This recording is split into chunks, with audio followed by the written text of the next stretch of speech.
I didn't expect to be caught. Not this time. Not on this mission. I had been undercover for weeks, digging into the heart of a government conspiracy so deep that if I was right, it could shake the entire country to its core. Every lead I followed seemed to bring me closer. Every breath I took felt like one step closer to breaking the story wide open. But I underestimated them.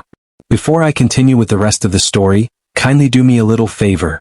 Please hit the subscribe button, give this video a thumbs up, and don't forget to comment your favorite part of the story below. I love reading your thoughts and reactions, they truly keep me going. Let's get back to the gist. The rebels, Rafe and his men, had been watching me for days. No one had told me how tight their surveillance was. One misstep, one wrong turn, and before I knew it, I was surrounded. A sharp blow to the back of my head and everything went black. When I came to, I was shackled to a cold, concrete wall in a makeshift cell. My head ached, my wrists burned from the rough metal, and all I could do was sit there, breathing in the stale air, waiting for whatever came next. I didn't know how long I'd been there before he walked in. Rafe. He was the leader of the rebels, the man everyone feared and respected. I had seen his face in reports, heard his name whispered in the halls of government buildings, but nothing had prepared me for the man in front of me. He wasn't just a revolutionary, he was a force of nature. Tall, broad-shouldered, with eyes that seemed to burn through me. Dark, intense, and calculating. He didn't speak at first. He just stood there watching me, studying me. There was something cold in his gaze, something that sent a shiver down my spine. I was a threat to him and I knew it. I was here because of the secrets I knew. "You're a journalist," he said finally, his voice low, rough. "What do you know about the government's plans?" I hesitated. "I know enough to bring you down." His lips twitched into a smile, but there was no warmth in it. "You think you're the hero in this story?" "I don't need to be a hero," I replied, my voice stronger than I felt. "I just need the truth." He took a step closer, his presence suffocating. "The truth?" He scoffed. "The truth doesn't matter in a war. Only power matters." For the first time I felt a flicker of fear. Not because I was scared of him, he wasn't the first dangerous person I'd encountered, but because of the way he looked at me. Like he saw me as more than just an enemy. There was something else there, something I couldn't quite place. Days passed. Maybe it was a week, maybe more. I lost track of time. The food was meager, the water lukewarm. They gave me just enough to survive, but not enough to thrive. My stomach ached constantly, a dull gnawing hunger that only added to the weight of my captivity. The walls of the small cell were like a cage, a reminder that I wasn't free, that I was at the mercy of the very people I had once tried to expose. I was weak, but I wasn't broken. I refused to break. Rafe visited often. Each time he entered like a shadow, his presence larger than life, impossible to ignore. His steely gaze would settle on me, his eyes dark and penetrating, studying me as if I were a puzzle he was trying to solve. I knew the questions he asked were not just about my work or my allegiance. They were about me, my thoughts, my loyalties, my heart. And with every answer I gave, I could feel him peeling back the layers, looking for something hidden deep within. Every conversation felt like a test, and I had no idea whether I was passing or failing. He was relentless, but I gave him as little as I could. Information. Emotions. I kept them locked away, refusing to show him anything more than the surface. I wasn't going to make it easy for him to break me. But I knew it wasn't just the answers he was after. No, he was searching for something more, something I couldn't yet name. The tension between us grew every day. It started with his proximity, standing just a little too close, his body radiating heat that I could feel even through the bars. I couldn't ignore how his breath would brush against my skin when he spoke, the warmth of it like a brand. His presence seemed to invade every corner of my mind, filling the empty space in the cell. It was suffocating. Then there were his touches. Small, subtle, almost imperceptible at first. The gentle graze of his fingers as he unlocked the chains around my wrists. The way his hand would linger just a moment too long when he passed me food, his fingers brushing the back of mine. It was maddening. I couldn't tell if he was aware of what he was doing or if he was testing me, seeing how far he could push before I snapped. Every touch, every lingering moment felt like a spark, igniting a fire in places I couldn't control. It terrified me, and yet, I didn't pull away. One night he came in as usual. But this time something was different. He didn't just stand there watching me with that cold, calculating stare. No. This time he spoke softer. His voice was almost a whisper, as if he were letting his guard down for the first time. "You're different from the others," he said, his eyes never leaving mine. Most would have broken by now. I met his gaze, my heart pounding in my chest. His words sank deep into me, unsettling and flattering at the same time. I had never let my guard slip, not once. But now, with him standing so close, it was almost impossible to ignore the way his presence seemed to fill the room. "I'm not like most people," I replied, my voice steady, though I couldn't entirely shake the tremor that threatened to break through. "No," he said again, his eyes searching mine with an intensity that left me breathless. "You're stronger. And you're intriguing." The words, soft but sharp, dug into me. I wanted to look away, to deny whatever it was stirring inside me, but I couldn't.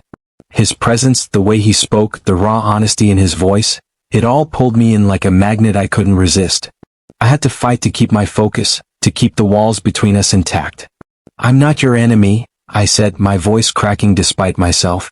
"I'm just trying to uncover the truth." For a moment there was silence. I could feel the weight of his gaze on me, like he was studying me, trying to figure me out. And in that silence I knew he was seeing me, truly seeing me, for the first time. I wasn't just a journalist. I wasn't just a prisoner.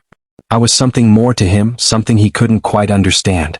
He stepped back, but the tension didn't break. It thickened.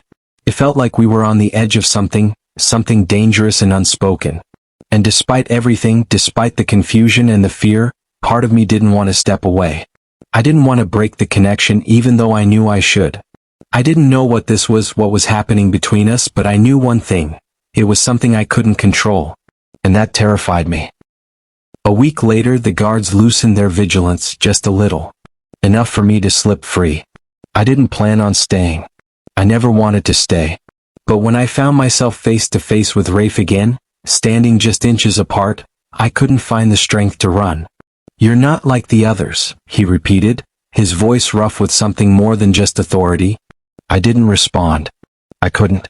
For a moment we just stood there, the air thick with unspoken words, until finally he reached out. His fingers brushed against my skin, light, tentative. Then he pulled away, like he was testing me, like he was unsure whether I'd recoil or fall into his touch. I didn't pull away. I couldn't. "Rafe?" My voice was barely a whisper, a tremor running through me as I said his name for the first time. He held my gaze, and I saw something flicker in his eyes, something dangerous, something that made my heart race and my mind cloud over. He leaned in. His lips brushed against my ear as he whispered, "You don't have to be afraid of me. You're safe here." Safe? The word felt wrong coming from him. But his proximity, the heat of his body against mine, made me feel something I couldn't ignore. In a world where danger had been my constant companion, the way he made me feel, alive, desired, wanted, was a risk I had never been prepared for. But it was a risk I found myself willing to take. The more time we spent together, the harder it became to deny the pull between us.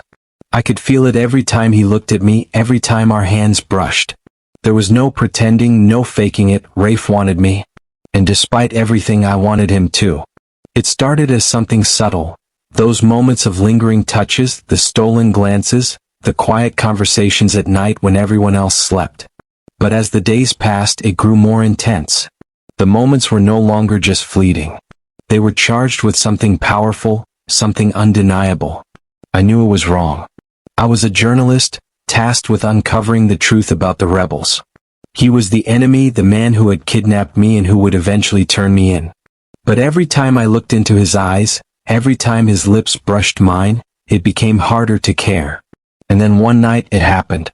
In the dim light of his tent, with the world outside full of chaos and violence, Rafe kissed me. It was slow, intense, and everything I had been avoiding. I kissed him back. The world blurred as his body pressed against mine, and I lost myself in him, in the warmth, in the danger, in the thrill of something forbidden. But even as our bodies intertwined, a part of me knew this wouldn't end well. I wasn't meant to fall for my captor. But with every touch, every stolen moment, I was falling harder.